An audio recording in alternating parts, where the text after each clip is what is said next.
The Minnesota Vikings are one of those teams that have never won a Super Bowl, had many opportunities and chances, but would never really find success in playoffs. But as we move forward onto the 2022 season, they've extended Kirk Cousins' contract and still have some valuable players that have been together for at least 3 years now. I'll be breaking down this team's last year's performance to their offseason moves and schedule to get a good understanding at what direction this team is heading. Taking a look at their passing stats, they did pretty well, being the least intercepted team while averaging 250 yards at a 66 completion percentage, while being the 5th least sacked team, having the 5th best QBR, and throwing the 9th most touchdowns in the league. Keep in mind that the attempts aren't as high as others, being outside the top 10 in attempts, while being within the top 10 in performance. Looking at their rushing stats, they performed just below average due to their touchdowns. They still had Dalvin Cook, who is still considered one of the best backs, but it's hard to make plays on the ground with limited opportunities, especially when being down most of the time from the defense allowing so many points. But looking at the offense, where would the upgrades needed to be made? Starting with the O-line, the Vikings lost guard Rashad Hill, but were able to pick up Jesse Davis, Chris Reed, Austin Slotman, and second rounder Ed Ingram. This is a huge upgrade as they only lost one player and were able to pick up 2 vets, a 4th-year player, and a high-potential rookie. You still have Christian Darrisaw, Ezra Cleveland, Garrett Bradbury, and Brian O'Neill. This team not only have a solid 5 but great backups as well.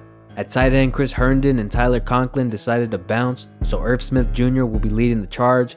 He had a lot of potential but was out last year due to injury. You have Ben Ellefson and Johnny Munt from the Rams as your backups. And at receiver, Justin Jefferson, Adam Thielen, KJ Osborne are the starting 3, with rookie Jalen Naylor being added to the team. They only lost Day-Day Westbrook, so they should be fine. At running back, Cook and Madison are still the guys, and Kirk Cousins at quarterback. If the offense can stay healthy, look for them to be a top 10 performing team again. I like the improvements at O-line they made, and I have a feeling Irv Smith will have his best season. He's only 24 and already on his 4th year. Dalvin Cook changed his number to his favorite number, number 4. And I don't know, if you take everything into consideration, I feel like Dalvin Cook could go off and be a top 5 back, but their defense need to make some stops so the Vikings wouldn't have to pass as much. And speaking of their defense, last year the Vikings had one of the weaker defenses in the league, averaging 24 points allowed and 383 total yards a game.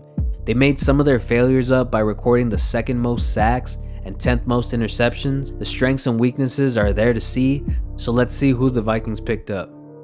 Starting with the line, Sheldon Richardson, Everson Griffin, and Eddie Yarbrough have left the team, but the Vikings added Harrison Phillips, Julian Taylor, and some rookies. Besides that, you still have Dalvin Thompson, Armin Watts, T.Y. McHill, and James Lynch. At linebacker, Anthony Barr and Nick Vigil moved on, so the Vikings added Zadarius Smith, Jordan Hicks, and Brian Asamoah to go with Daniel Hunter and Eric Hendricks. At safety, 1st round pick Lewis Sine and Mike Brown were added to go with Harrison Smith since Xavier Woods is gone. At corner, 2nd round pick Andrew Booth and 4th round pick Caleb Evans were selected, and Shandon Sullivan and Nate Hairston were added from free agency. The only player that is not on this unit last year is Mackenzie Alexander and Jeff Gladney. Still, you have Pat Pete, Cameron Dantzler, and Perry Nickerson. Overall, this defense has some good and some bad. I like the front 7. I think that's a top 10 unit, but the secondary is concerning. Pat Pete isn't the same lockdown corner he once was. The rest of the corners haven't proven much, and Andrew Booth and Lewis Sine are going to have to step in right away. I think this DB group will perform just inside the top 20, but that's if their really good pass rush helps them out. Moving on to their schedule, the NFL ranked it the 13th easiest in the league. The games the Vikings should win are against the Bears, Jets, Commanders, and maybe just one against the Lions and Packers. They should probably beat the Giants too, depending on how well the Giants do, but we'll get a more accurate prediction once we see them play. So far, I have the Vikings going 8-9, but they're known for surprising teams, so we'll see how it goes. Vikings fans, let me know what you think about this team and my prediction. Do you have confidence in your team making the playoffs this year? Let us know in the comments below. If you bet on NFL games, click on the link below and visit thegridironbets.com. I go over all the research for each game so you don't have to.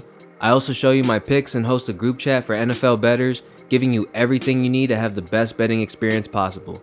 It's convenient, it's free, and from what I've seen, there's nothing like it. With that being said, if you enjoyed my content, be sure to give me a like and subscribe, as it helps me beat this YouTube algorithm. That's it for this video. I'll catch you on the next one. Peace.